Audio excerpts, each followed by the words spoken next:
Alrighty, Michelle, thank you for sparing some time and coming to chat with me today. Thank you so much for having me. It's an honor. I'm so excited to be here. Yeah, no, me too. It's always fun to pick people's brains on this topic, especially those that are more experienced than myself. And obviously, you've written books on the topic, and you've got some virtual events coming up that I'm sure we can touch on in a second. But for those listeners that might not be familiar with you or your background, do you want to start with just a little bit of your journey and what's kind of sort of brought you here today? Yeah, absolutely. So I'm a journalist and the author of Your Psilocybin Mushroom Companion, which is a book which is essentially a whole guide on how to use mushrooms safely and mindfully, mostly on your own, but it also has chapters on how to decide if maybe a facilitated or clinical experience is for you. And that book I felt was needed because there is a lot of interest in psychedelics and mushrooms right now for both mental health and personal growth, healing. It's back in mainstream media, right? And I think that there's more interest than ever before in using mushrooms. And I wanted to give folks, just all the info, all the tools they would need to do this in a way that would minimize the potential for harm or accidents and maximize the potential benefits for growth.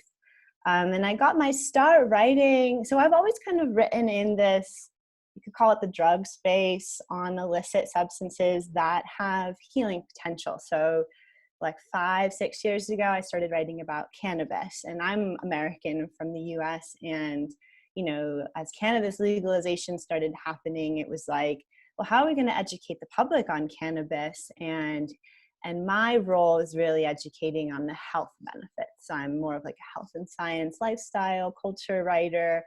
And there's a lot to say about cannabis. And then as like an extension of that, there's a lot to say about psychedelics and mushrooms and how they can be used for health, the clinical trials that are going on. I like to include anecdotes of folks that are using this, at home. That's kind of a little bit more controversial. We can talk about that. But as well as reporting on the clinical research that's coming out, all the really fascinating trials in the US and in England. Imperial College London is doing some really interesting work. There's some work in Switzerland and Europe as well. And like a big reason that I wanted to focus on this kind of work is to help change the stigma and the attitudes around these substances, especially cannabis and mushrooms. It's like, what's the stereotypes? Like, what does your mom think when you say you're gonna, that you've been using cannabis or mushrooms for growth or healing? It's like, what? Isn't that the opposite of that, right? Isn't that gonna make you like drop out of your life or become lazy or like all these kind of silly, dated stereotypes that still exist pretty strongly in the mainstream's mind? And it's been an honor to be able to start to shift these attitudes and to show that there's a lot more to these substances than party drugs, even though healing can be fun, which I like to remind people. Even though sometimes mushrooms is hard work, but it's also beautiful sometimes. And it is a lot of work, but it doesn't have to be all work. Sometimes it can being awoken to the beauty that's always around you. Because, I come from a place, I'm a journalist and I try to stay as non-biased as I can, but I'm also a consumer, or I've been working with these medicines for a while. And so I'm both, a journalist and someone who is actively engaging this work. And so changing the stigma is extra important to me, but Right. like a little bit of my, it's not a quick fix working with this stuff. I was a person that struggled with depression and anxiety. I still do. I shouldn't use the past tense. But I was medicated for like 10 years as a pretty young person, like a teen into my young adulthood, for depression and anxiety. And although I've been off medication for like 5 years, although I wasn't like a quick, I exchanged SSRIs for mushrooms, like you've been hearing a little in the media. It was like 5 years of just doing personal growth work without substances. But they can really help you become just more self-aware of your feelings and when you're getting depressed, when your anxiety is kind of unfounded. It's really about mindfulness at the end. And yeah, sharing those stories with others, teaching them how this stuff is working, how it works differently for different people, is, the honor of my lifetime. This is my work. It's really exciting times. It is. And I think I may have said it on the podcast before, but leaving sort of my initial psychedelic experience, there was definitely that sort of feeling that this is some of the most important work that's being done at the moment, for all sorts of different reasons. And it was ultimately, obviously, another reason why I wanted to get you on the podcast to kind of share your journey and share your story as well. But how did the book come about? Was that sort of something that was sort of offered to you, or how did you get into writing a book on psychedelics? Yeah, so I had been covering psychedelics in my journalism work, in art, like in articles in Playboy mostly. I think is how the publisher actually heard of me and reached out. So Okay. there was interest in making this book, and that I was a good fit to bring it to life, which Right. right, was a little challenging. It definitely posed its own kind of like imposter syndrome stuff. It was like, oh yes, I want to write this book. And then while I was writing it, it was like, it was a lot. I am kind of new to the field compared to some of these researchers who have been working in psychedelics, some for a decade, some for like since the 70s, 60s. It's intimidating. But I also just learned and grew so much in the process. And I felt that was kind of like a good point of view to share with other folks. Like, I'm not healed. I'm not like a perfect person, right? Like, but this is how this is starting to work for me. And maybe others can Mm. find similar benefits. But yeah, the book, they wanted to create a book because they did feel that more people might be using mushrooms like at home than ever before with all this media attention. And Yeah. just how do we teach people how to do this? Like, first of all, safely, right? Like, number one, we don't want to repeat some of the, I don't like to say like errors of the 60s, but like just giving people more tools to do this in a safe and mindful way. And then you can take it to the next level and try to better yourself maybe. But I think like numero uno for me is safety. And then from there, I mean, once you start experimenting, you learn that there's like so much more here, right? It's like so profound and meaningful that it's like impossible not to find such great personal meaning from these peak experiences, in my opinion. Yeah, I agree. And I think it is an important message that you spread in regards to, I guess, the stage of the journey that you are currently at, because we always hear these stories of kind of instantaneous transformation from one psychedelic ceremony. And I think it can lead to a hope, certainly, that might be the case for others. And I'm not sure if you've watched I think it's called The Last Shaman. It's a documentary on Netflix, but that also gave kind of quite a nice insight into, the time frames that sometimes are required when using even plant medicines, and we're looking to improve our mental, emotional, spiritual well-being. So it is, I think, arguably one of the most important messages that we need to get across, because I imagine it can be quite distressing to go through the experience, maybe have a beautiful experience or a challenging one, but not get the results that some of these media articles, etc., sort of imply. Yeah, that's like a big issue that I like to address in my work, because well, first of all, like the expectation effect is everything, especially with psychedelics. Like, it's everything in your life. Like, I was listening to one of your older episodes about like mindset and a mindset coach, and I thought that was so fascinating, and what a good pair with psychedelics, because mindset, we talk about set and setting a lot in psychedelia and how it can affect your journey. But if you go in with a mindset, reading all these articles, especially about the research they're doing in Imperial College London on, resetting the brain, and after one psychedelic experience they're not depressed anymore. But actually, if you dig it, like, that's the media's representation, and some of that is true. Some people do go through really big transformations after one like high dose journey with ayahuasca, mushrooms, LSD even. But for a lot more people, it is this like actually this like long-term choice to do journey work and to do this hard work of like looking at yourself all the time and being really self-aware. It is really like choosing to live a mindful lifestyle, and psychedelics help you with that, especially like big journeys that are difficult can help you see things about yourself that you'd like to change, that are kind of ugly. It might make you cry. It might make you feel really uncomfortable during the psychedelic experience. But whenever I have journeys like that, I come out like really motivated to make changes. Like, well, I don't have to be like that, because one of the things big journey work has taught me is that everything is a choice, and I'm choosing all the time. I'm choosing to be anxious sometimes. I'm choosing to be depressed.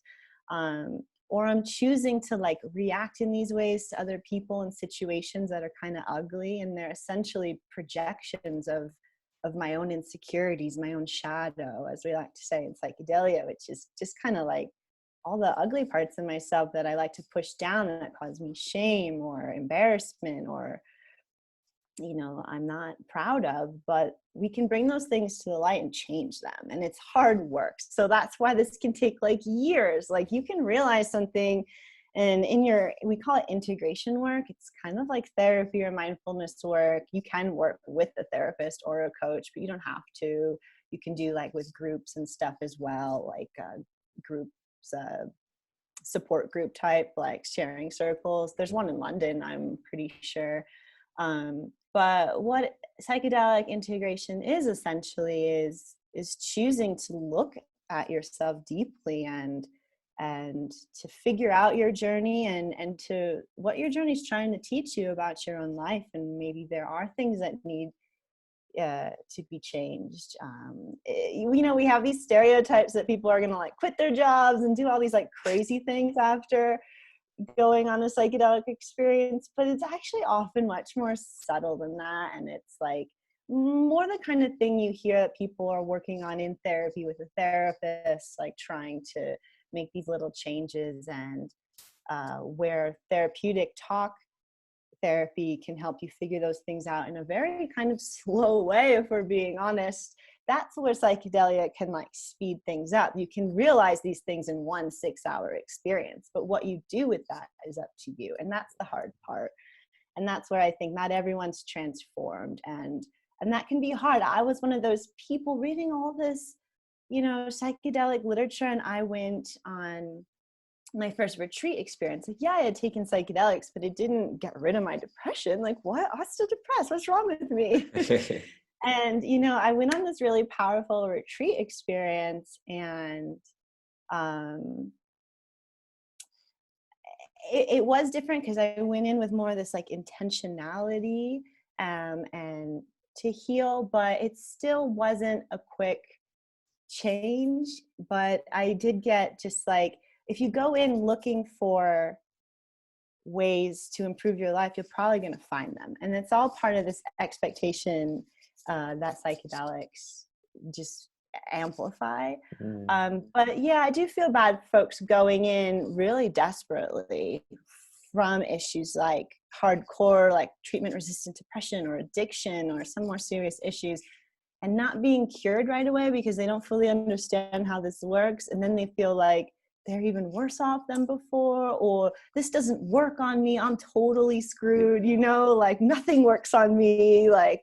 And that's like, that really hurts my heart. And I really want to try to show these people that it's just so much more than one big experience. It's how do you use that experience? And sometimes it does require more than one psychedelic journey, which you don't hear so much about in the media. Like, I journey maybe every 2 or 3 months, and every time I'm learning something new and developing some new part of myself. But it's a lot of hard work. Yeah. Yeah, it's not a quick fix, but it's still worth it, right? It still can be, it's still very different than going on medication like an SSRI or a mood stabilizer of some kind. But yeah, but it's still not like, it's not necessarily an overnight change. I Yeah. do like want people to understand that for sure. Yeah, and I mean, I can completely relate to that because I feel that probably 3 months after the initial ceremony, I was aware that I'd hit some roadblocks, and like old habits and behaviors and ways of thinking were starting to kind of creep their way back into day-to-day life. Um, and I guess, some of those, if they've just been so hardwired into our neurology through decades potentially of reinforcement, so to speak, it's not surprising that one psilocybin ceremony or psychedelic ceremony is going to completely rewire that ongoing. And the idea of integration being so important. And I guess something I'm still learning almost a year past that ceremony is finding interventions that I enjoy doing on almost a daily basis as a way to kind of almost tap back into that state and that energy, to remind myself that, okay, there's work to be done. It's not a passive experience that you go through. Yeah, absolutely. Or like, sometimes you have these really powerfully positive psychedelic experiences. Like I've had one that was just like, you can do anything. Like, what are you so afraid of? That shit's, or, that stuff is like silly. It's petty, really. Like, all your anxieties aren't life or death situations. Like, checking your email isn't such a big deal. Like, sometimes my inbox is so overwhelming and I just want to avoid it. And, or just like these things that you just build up in your head. And if you can just like remind yourself if I can, like, what I do is I remind myself of that journey. Like, remember that, like, you actually have the strength to do anything. Like, you and your anxiety are the only things that holds you back. That was a big lesson I got. And it's hard to integrate when you're feeling stressy, but like, if you can just like remember to take a breath, or to go into one of your mindfulness skills, like go meditate for 15 minutes or do yoga, or go for a run, or just like whatever it is for you, just like take that space. Remember that like space you had in the psychedelic experience, like kind of away from all your worries and dread that, you just keep you running in that same rut.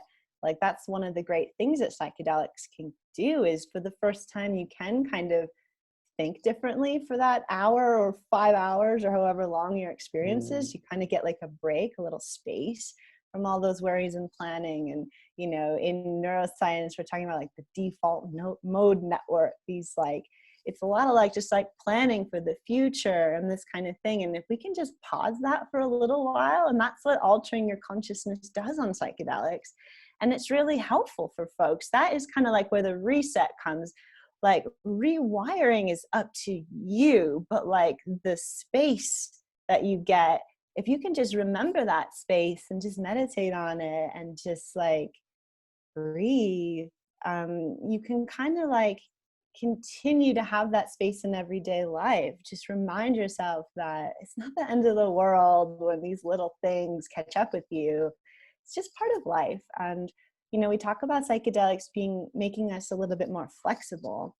And I think that's part of it. It's like this flexibility to not get so caught up in our stressors, and to remind ourselves that in the grand scheme of things, we're going to get over this. It's okay. And that's a big part of how these like positive peak experiences are helping me. It's just giving me a little bit more wiggle room in my everyday life to just breathe. Didn't have as much before, and now I realize that it's gonna be okay. What are your thoughts and experiences on sort of solo journeys, potentially at home if you're in sort of a state or country where that's legal, compared to group ceremonial type situations? Have you found there are any noticeable differences between the two? Definitely. That's a really interesting question. Like, it's not that I prefer one over the other. I definitely find a lot of different benefits from both. And for me, like, group work is really interesting, especially if you have this opportunity to not only like have the psychedelic experience or ceremony in a group, but like kind of continue to be with that group. So if like you're in a retreat situation, you're going to be with those people for like 5 days or a week in this like retreat center, and then you have time to like chat or like go to yoga together or whatever. And I've really found that those kinds of experiences are really beneficial, because like not like in the actual ceremony is different benefits, but I really like how when I'm being really opened up by psychedelics and I'm learning all these things about myself, and not like I struggle personally with a lot of social anxiety, and so for me like retreats in groups or just group work is like, oh my gosh, I don't want to do all this stuff with strangers and have to like be around people and be on all the time. That's so hard. But actually, like, it was so beneficial to like see that everyone is struggling, and that like I'm not like, you can get caught up in your head like I'm the only one who has all these problems, like I'm the most damaged person in the room, no one understands me, like, you know, these things we tell ourselves all the time that are just like everyone, and then you realize that everyone in the room is telling themselves that, and you're just like all in the same boat. It makes me want to crash just thinking about it, but it's just like that was really powerful for me. And that actually came not in ceremony, but like in the just being with the group for a few days, and just like just realizing that we're all like holding on to this painful stuff that affects everything we do, and like that we're all like just trying to go through this life the best we can, or and that's, I think, really beneficial, or has been for me. But also when it comes to the actual journey, there's something beautiful about working in ceremony in a group, because we talk about holding space in the psychedelic community, and this idea when you're on a high dose of psychedelics that you want someone there to like hold the space of reality for you, so like you can go and do your journey work, and you know that like someone's like keeping your physical body safe, keeping the environment calm, right? And in ceremony with a group, you're like all sitting in a circle, maybe around a fire or in front of an altar. A beautiful thing about that is that like the whole group dynamic kind of holds space for you to go through your experience. So it's not so much like tripping with a bunch of strangers like at all. You're often not even allowed to like leave your little mat. Like you have to like just kind of stay in place, but it's like, okay, it doesn't feel like, kind of like being a preschooler again. But it's like, it's really beautiful because you can kind of just like go into your experience and like cry or like whatever you feel like you need to do, and just know that like the whole group is there doing their whole thing, and that you're all just like supporting each other in this, to like just let go to it and to do what you got to do, and we're all in it together. And then at the end of it, you know, we'll all like be together and share a meal. And but yeah, it's something about like the container it creates to really be one for like healing and growth, and not being ashamed, and just letting go. And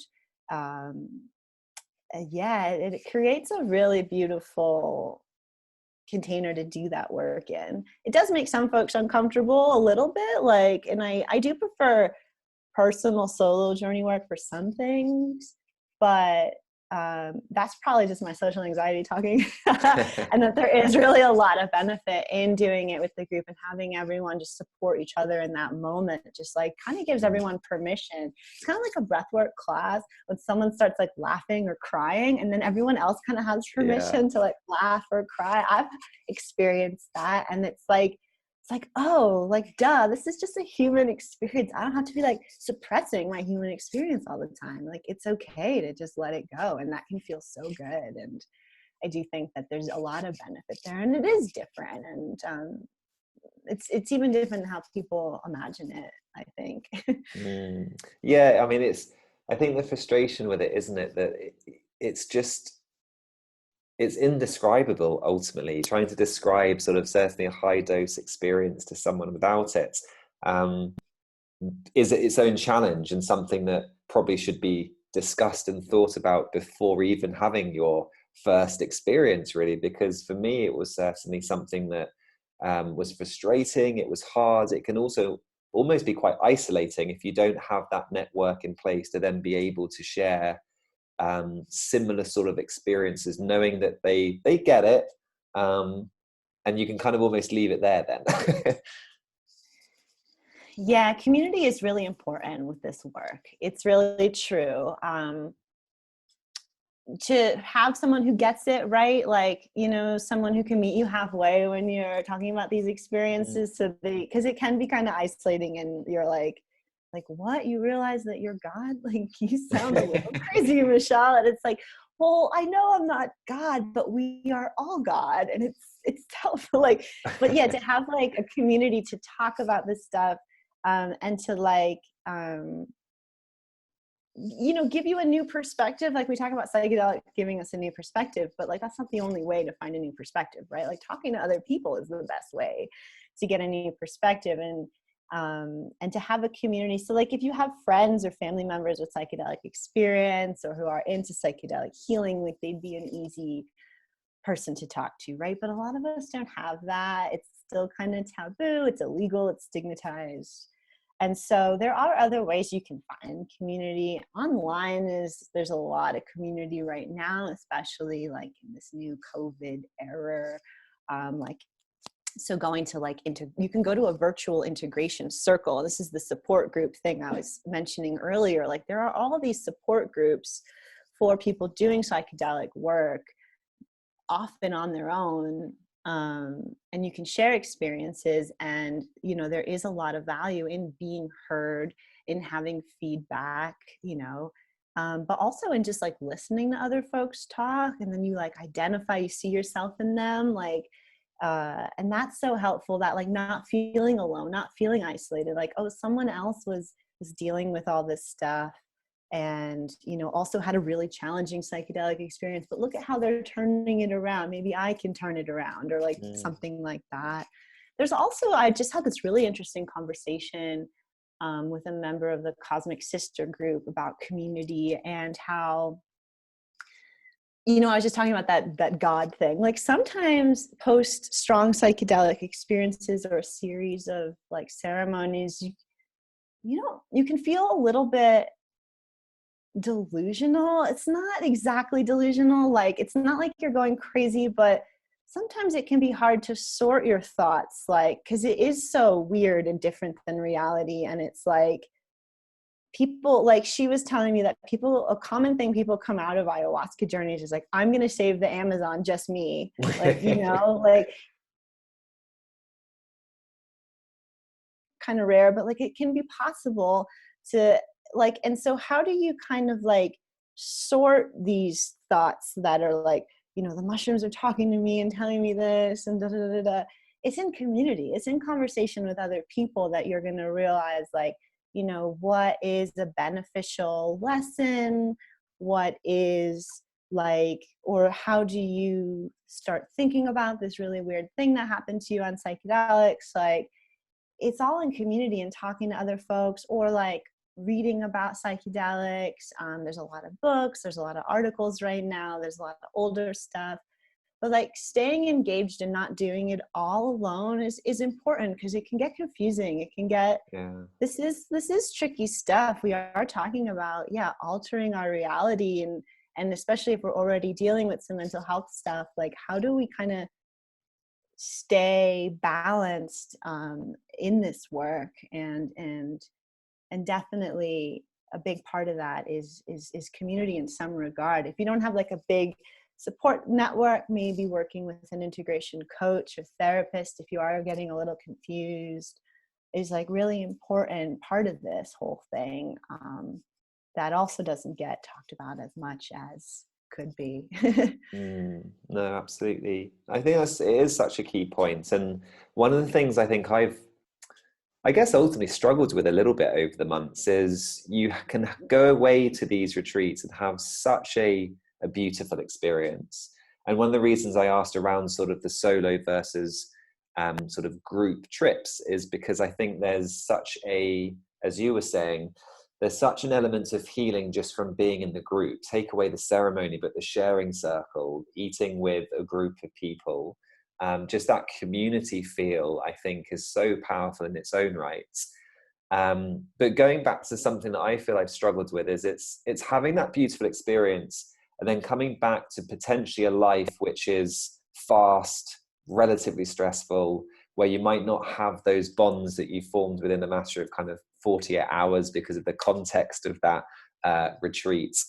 And again, that's something that probably I feel needs stressing maybe a little bit more than certainly what I've read, this idea that to some degree, and I don't want to overstate it, but to some degree, society is part of the problem. You know, the values, the way that we live at a mass scale is problematic. So the whole integration process, I think, is partly around that, the idea of how do I take this beautiful experience and how can I change my day to incorporate some of this? And I sometimes think that certainly some people I've spoken to who are worried and maybe a little bit scared of doing a psychedelic ceremony, I sometimes wonder whether it's because they feel they're lacking that little bit of control, and they're worried, will they be able to integrate some of what comes up into their life because they work 8 till 8, let's say, rather than even 9 to 5, and they've got young children that take up some of their evening, etc. I think maybe to some degree there's a time and place also for psychedelics within almost our life journey, depending on how much freedom we have with that integration process. It's a really good point, and also something that I struggle with. I'm one of these like almost 8 to 8 people. Working in media is kind of crazy, and even working in psychedelic media, we still expect each other to like keep up this really high bar. Right. Although like a lot of my editors are really understanding when I'm like, I actually have to go take 2 weeks off. I hope you understand. But I don't have kids, right? I am a freelancer right now, so I can control my own schedule, even though, just like you're saying, like society, capitalism, I can't like just not work because then I don't make any money, and then I can't pay rent. And it's like, you know, you can only prioritize your happiness so much before your just basic like needs, you know. Right. It's a balance. It's really hard. I'm still trying to figure that out. I mean, I think one thing folks can do is like, well, there's a couple of things I think you can like, try not to like let that bog you down. I know that sounds like an easy answer, but it's like that's definitely going to be part of it. Like kind of like how we say part of good journey work is accepting the experience. Like, yeah, you're just going to have to also accept that this is like the hardest part, and that part's going to be maybe a lifelong journey. Like it is, I think it's harder to integrate positive experiences than negative ones, in my own opinion, because you can have these really beautiful, like I'm capable of anything experiences, but you can still go back to your life and have anxiety. It doesn't like cure your anxiety, but you can like approach your anxiety different. Be like, remember that I'm capable of anything. Like this podcast isn't going to kill you. It's going to be fun. Just take a few deep breaths. Remember, like, but I think another thing folks can do, and I know it's hard when you have full-time job and a family, but to really like schedule some time. Like this is not something that you can just go away for the weekend and come right back to your life and just like expect it all to be better. Like, you know, schedule, like I have in the book, like schedule 2 or 3 days for your journey, even though mushrooms are like a 6 to 8 hour experience, because you want to have like that whole, you want to like prep and like kind of get relaxed the day before and the morning of, have that whole day, and have a whole day after to just like relax and to just start thinking about it. Don't have any plans. Maybe just go for a walk in your garden, journal, make art, like whatever your personal, whatever you're called to. And I think you could take that even further, like if you have the, I know like society doesn't give us a lot of room, but if you can prioritize to like take a whole week off from work after a high dose journey, like maybe try to, like, maybe try to have the kids at grandma's for the first couple nights, if that's an option, and just, or like, or, you know, maybe your kids are part of your integration, maybe playing more with your kids. I've heard this, just like parents being like, you know what, I had never been so present playing with my children. And then the day after a high dose journey, they're just more playful. They're just more in that zone. But I know it's hard, and I know it's not possible for a lot of folks. A lot of us don't have jobs where we can take paid vacation time. Like, yeah, you can take a whole week off, but that's a whole week without a salary. Like, I understand. I know that's like coming from a place of privilege to even suggest, but if it is possible, you know, or even if you think it isn't possible, like, really think, why are you just like, maybe you have a little like save, like, you know, I'm always doing this, like, I can't afford that. It's like, you have a little savings, like maybe you could afford that. You're not prioritizing that, right? So like, give it a little thought beforehand. I really am all about planning. It's like my whole life thing, but also it's psychedelic journey work. I'm like, give this, and that's why I wrote a whole 200-page book on just like, give this all some thought first. And that's like, that's intentionality. That's intention. Like, you can set a specific intention for your work, but you can also just like prep everything with intentionality. Just like, give yourself a few days off, you know, clean your house, make it all pretty, or like go to a retreat and buy yourself a new dress to wear for your ceremony, or like whatever it is. Like, just give all the little details some thought, and it'll all come together a little easier, I think. But I know that's one of the things I still struggle with. But also, like, you can plan your integration work before you start journeying. You can be like, well, you can start seeing, for instance, a coach or therapist before you start journeying. And that's what a lot of the integration therapists prefer, is if you guys do like some prep work together. Right. You go have your journey, often with someone else or on your own or at a retreat, and then you come back to your coach or therapist and you start to unpack and make meaning and figure out maybe actionable changes. But you can also prep, like, so you could like start seeing a coach, you could figure out where the support groups are in your area, like, first, or you could, you know, like, you know, buy yourself a new yoga mat or like something to encourage you to like do these other skills. Buy yourself a pretty new journal, so you like want to, you know, have, or just make it your psychedelic thoughts journal, and it can be like, you know, what you write before and setting your intentions, any notes you can make during, which, you know, whatever, that could be hard. But really, like, afterward, right after your trip, the day after your journey, like, those are really crucial moments to like catch some details and some meaning, and then go back and reread those, read your old journey, journal entries before your next journey. Like, just make some time for that kind of work.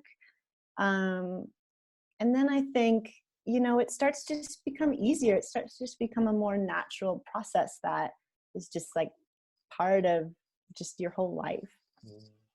Yeah. It's hard though. But those, I think all of those are amazing recommendations, and I can definitely resonate with a lot of them, especially the first one around acceptance. You know, there's an amazing quote by an author, a UK author called Robert Holden. He's done quite a lot of books in sort of the self-development space. And I'm pretty sure it's his quote, which is, self-acceptance is the prerequisite to self-development. You know, the idea that we just need to accept where we're at as much as possible, and that can actually facilitate a lot of change in its own right, because we're coming at it with a different energy, I think, can't we? If we're already accepting of where we are, it's more about kind of that self-love. And I think in a weird way, parts of self-development can often be kind of disguised. Actually, there's a lot of self-punishment and self-hatred that's going on within that. So I think the acceptance one is a really great one, and it lays the foundations then for everything else that you've just listed off, around all those great integration techniques like journaling, etc. So I think that needs to be re-listened to by our listeners if they're interested in this, because there was a lot of great ideas there. But yeah, it is challenging, and I like to kind of really re-emphasize that. It's an absolute privilege to have had the experience and the experiences, but as you say, the work kind of sometimes starts afterwards ultimately. Yeah.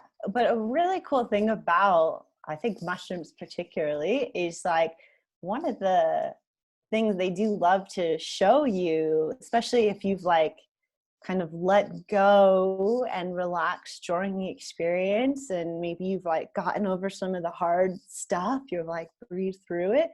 And what's often on the other side is this like profound self-acceptance, like essentially, like, or forgiveness or understanding or like a reconnection to other parts of yourself that you were like pushing down or embarrassed of, or mistakes you made in your past that you don't want to affect your future. Like, I feel like mushrooms especially do this really great job of showing us that that's all okay. It's all part of our human experience. And so it's kind of a benefit that the first step, mushrooms are already like kind of pushing you towards self-acceptance. Like they're like, just accept it, it's fine, you're great as you are.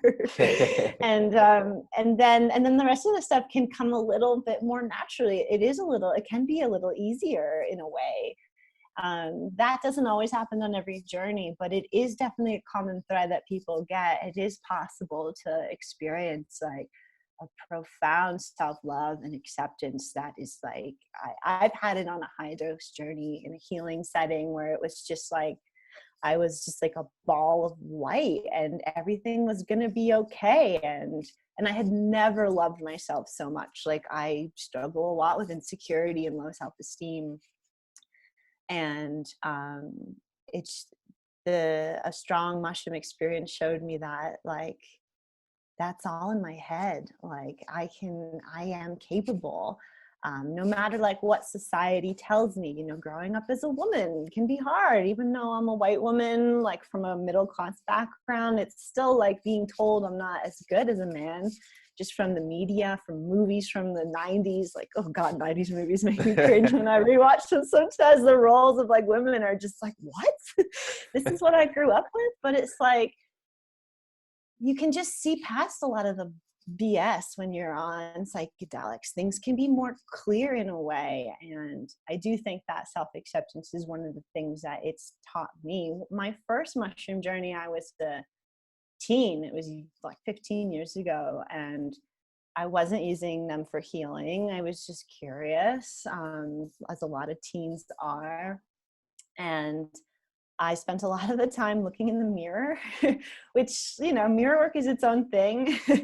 But I realized for the first time, I was struggling with depression already at the time. I was 17. I was getting over anorexia, just like low self-esteem. I had pretty bad body dysmorphia. I don't know who I was seeing in the mirror, but on mushrooms, I finally saw myself, and I was beautiful, and I was capable, and I was worthy of love.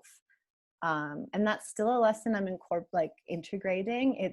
It's still a lesson I keep getting. Mushrooms keep teaching me this because I keep forgetting. I keep being like, well, I'm not good enough for all these other reasons or all these other things. And then I go back into a few months have passed and I'm like, all right, I think I'm ready. I'm going to do this weekend. I'm going to build my altar. I'm going to have a nice little self journey work. And I am always learning, like, I'm worthy of like a new issue. It's like, well, you're worthy of this and you're worthy of this. Like, it just keeps having to teach me the same thing, essentially. Someday I'll learn, but that's part of like the human experience. It's hard, but that is like a really, I think, a big part of how mushrooms can work for mental health and depression and end of life anxiety, addiction, like all these things are being used for in clinical trial. It's like it comes down to that profound sense of self-acceptance and love that you can experience. And then, yeah, how do you remember that and incorporate it into your life? Like that's again the hardest part, but Yeah. it kind of gives you like the first step, and then it leaves it up to you to do the rest of the work. Yeah, exactly. I think that's it, isn't it? It kind of shows you what's possible, and then it's up to us to kind of find the path to that in a normal state of consciousness, ultimately. And I think, I've certainly had a similar sort of experience, but more, I guess, from a physical health perspective. And I just remember during a sort of a moderate dose ceremony, even, that there was a time when I kind of caught myself just holding my breath. I'm not the best breather still. It's something I'm really kind of working on. But there was this exhale and this complete and utter melting away of almost the body, really. And rather than feeling tension or aches and pains from a previous gym session or something, there was just this sort of completely free flowing energy. And there was this part of me which was like, okay, well, this is kind of part of my existence ultimately. This is what's possible. And it really started shifting my perception and understanding of health. You know, we can be very medicalized. We can think of our organs and our systems and cellular pathways and all of these sorts of things. But that experience, I guess, started to help me think about some of these real spontaneous healing experiences that people have when either they're doing psychedelics or they're going to a Joe Dispenza retreat and they're doing all sorts of meditation and visualizations, etc. I think it can just open up these doors and help us understand things from a slightly different perspective. Yeah, that's like one of the big things that I stress with folks. It's like, especially in moderate doses, yeah, like the high dose experiences can be a little like mystical, and that's hard to like kind of understand and integrate. But at moderate doses, yeah, it is often more like a thinking trip, right? I'm often more just like considering my life rather than like surpassing it or something. Right. And those I think are really helpful. Those can be more challenging. I write a little bit about it in the dose section of the book, where it's like, if you're been doing a lot of moderate journey work and you're finding it to be really challenging to come up, and you know, and you can do there's a lot of growth work that can happen there. And just that, sorry, I lost my train of thought for a second there. That's But just okay. thinking about like, oh yeah, the new perspective thing. This is like one of my main talking points. It's just that, yeah, that's like really what psychedelics can do. And especially when we're in these moderate dose ranges where we're thinking about our lives or something we did or how we react or a relationship we have. And then we see things from this new angle that's like, sometimes it can be like you finally understand how someone else feels. You can kind of feel like more empathetic in that way. You can get a new understanding of like your partner or your mother, or you know, some of these deep hurts, right?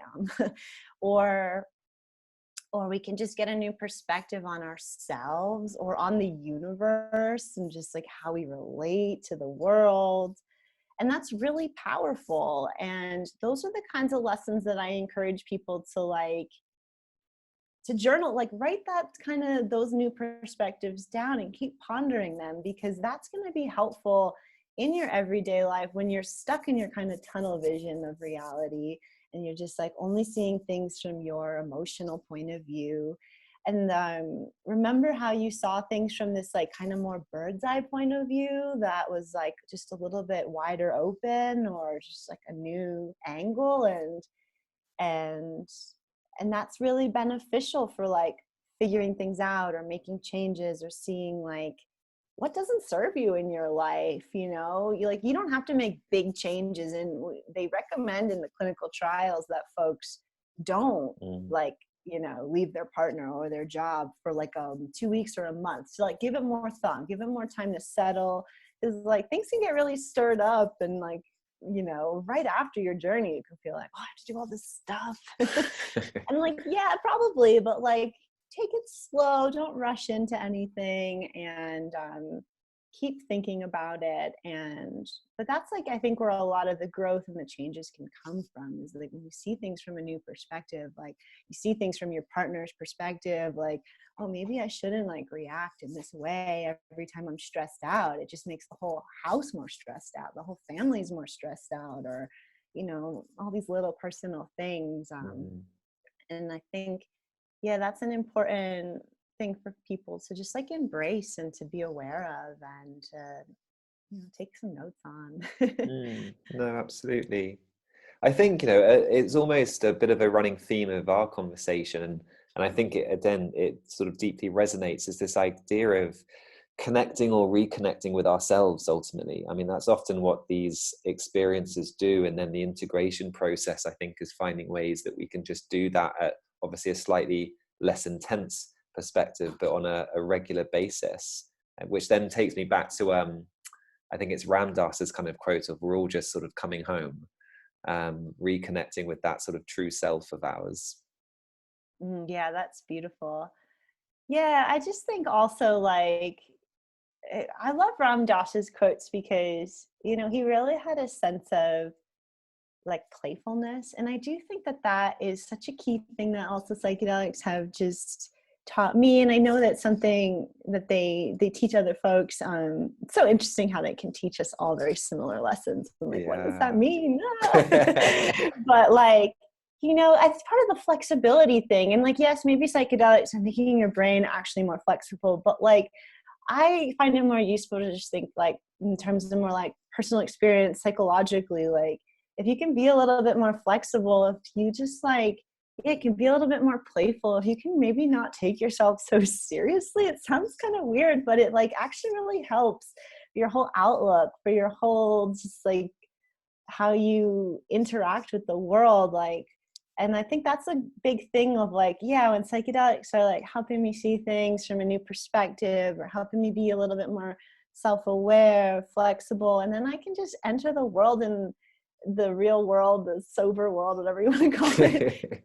It's just this like way that's, yeah, just like it's a little easier. It's like, yeah, it's not the end of the world when things don't go my way, or, you know, when I'm frustrated or angry, I can, gives me just a little bit more space to breathe and then be like, oh, you know, you don't have to take this negative feeling you have and like the reaction is to like to throw it on everyone else, right? You're like, I'm feeling so stressed or angry or whatever, and then you just like spread it to your community, to your whoever lives with you, or maybe by accident in your work situations. This is all like projections and stuff, right? But if we can like have a moment to just be like, ah, you know what, maybe it's not a big deal, or maybe there's this other answer to this problem, or, you know, just approach things, or maybe you don't want to get insulted so easily. Like we're all so quick to defend our opinions, and you're like, oh well, maybe my opinion doesn't, maybe it's wrong, or maybe like it's okay that other people have other ones. Like this is like all flexibility. It's actually like also just like wisdom and maturity, and I feel like Ram Right. Dass really always exemplified that really well. It's like, you know, it's gonna be okay. Yeah, absolutely. Yeah, the idea of just holding things lightly, I think, is such a key message, especially in sort of the health world, when we can be suffering with symptoms. I've always found it fascinating that, looking back over the last decade, really, of or more of supporting people, the difference in how potentially the same symptom influences people differently. And some people get really kind of attached and fixated to this kind of suffering and this symptom, where others seem to just have that little bit of space, as almost as you were saying earlier. And it's not so much their identity, they're still focused on what their values are, and they're still kind of in life while maybe still experiencing a similar symptom. And we know that can be the case in regards to how, I guess, how much are these symptoms influencing us. But I'm a little bit mindful of time, Michelle, but I do have one question for you. I asked, I think is it Kyle Buller from Psychedelics Today? I'm not sure if you know of him. I asked him when he was on the podcast. It's a little bit of a selfish question, but I'm also just curious if you've come across this yourself, or if someone you've spoken to has experienced anything like this. But if I do even a moderate dose ceremony for probably a good 12 hours, and when I did a high dose at Synthesis, it was almost 24 hours, I get the most intense headaches. And I never normally get headaches. I'm wondering whether you've come across a potential reason or anything as to why that might be. Oh, that's interesting. I've also gotten headaches. You know, for me personally, I can do a lot of crying on mushrooms, and I think that gives me a headache in a way that, like, when I was a kid, and if I cried so much, it gives me like a headache right above my eyes. Okay. But I don't know, honestly. It could Yeah. be like stress maybe, or if you're holding on really tight, and maybe it's part of letting go, but maybe Mm. not. I know it's a little woo woo. Is it Like, is it like a impossible? tension headache? Uh, I don't think so. I mean, it really Yeah. feels like just my brain is aching. Like it's the entire sort of inside of the skull. It's not like a specific point of the head or anything like that. Mm. And it's always the exact same sort of feeling. And I'm just curious. I don't think there is sort of an answer. The one thing I speculated to Kyle was, with this kind of massive increase in communication in the brain, I'm wondering whether it's almost just like the brain's had a workout like it never has before. And there's almost just some strange consequence that means that I experience a headache. I mean, yeah, perhaps. I don't think they're super common though. So it's not Okay. like I hear everyone. It's also honestly pretty common to, like, yeah, feel pretty great after a mushroom Mm, journey specifically. I always get a pretty nasty hangover after an MDMA session. okay. I don't know. Yeah, I don't have a good Interesting. answer. I keep thinking maybe dehydration, but that's just like an Yeah, well, easy that's what they said during the retreats. But since then I've been really kind of mindful of that, one. and Yeah. it's just too intense for even, I think, dehydration. But maybe it will change with time, so I'm kind of curious. It's the one like downer I have about the Yeah. ceremonies, but I'm sure it will change, hopefully. Interesting. Yeah, well, I'd Yeah, be very interested to hear after your next ceremony what happens if you have it I will let you again. know. Yeah, yeah, I hope you don't, but yeah, I'm not sure, to be honest. I have no idea. Yeah. No, it's interesting though that you so MDMA has a sort of a similar response for you. Yeah, I always thought that maybe it's like the serotonin dump, it's a little Mm, bit different on how it works on the brain than okay. psilocybin. Although, it is working on similar receptors, but yeah, I don't have a good answer for you. I do think, yeah, for me, it's always like I'm not drinking enough water because I'm just not conscious of it because I'm in an altered state. Yeah. And then I often do a lot of like crying. I can like tense up a little maybe before I let go to the Yeah. experience. And I maybe hold that all right here. But I'm a person who gets stress and tension and dehydration headaches. So I'm like Okay. coming from that place. I Mhm. don't know. Yeah, I don't have a good answer. Sorry. No, that's all right. I was just It's curious. It's kind of interesting. No, it's very curious. a silly question to ask everyone. Maybe you'll find an answer though. That's how it works, Yeah, right? I'm gonna keep on asking. Excellent. Michelle, thank you so much for coming on. The one thing we haven't mentioned, you mentioned sort of off air at the beginning, you've got some sort of virtual events coming off. Do you want to just sort of let people know about what those are in case they're interested? Yeah, absolutely. So I'm doing a bunch of online webinars and workshops on how to take mushrooms in a safe and intentional way. It's going to be going through a lot of the info from my book, but just like, drawing from a bit more personal experience and stuff like that. So the week of next week, which is the week of September 14th, I have a whole bunch. I'm doing a webinar with Double Blind Mag on September 20th. And 9/20 is kind of like the new mushroom holiday, kind of like 4/20 is the cannabis holiday. And but that whole week I'm giving a bunch of talks. You can find a lot more info on my Instagram, Michelle.Janikan. And I'm be giving a talk on 9/18 on psychedelic journalism. I'm giving a talk in Spanish on the concepts from my book on 9/19 to a Mexican psilocybin group. And on 9/22, I'm going to be talking to a cannabis group about cannabis versus mushrooms. So just a lot of fun talks Cool. coming up. If you guys want to tune in, please do. It'll be super fun. Okay. And do we just go to your website to find sort of more details around that stuff? Yeah, my events page on the website and my Instagram will have all this Okay, info. I am the most active on Instagram to keep up with my work and stuff. cool. But yeah, cool. Brilliant.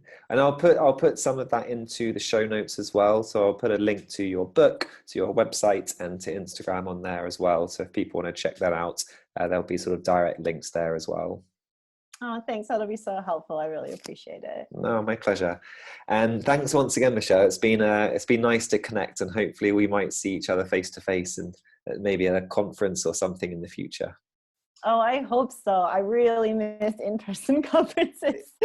Yeah, that'll be so great. And this has been an honor. I really appreciate you inviting me and letting me talk about this stuff. Thank you so No, much.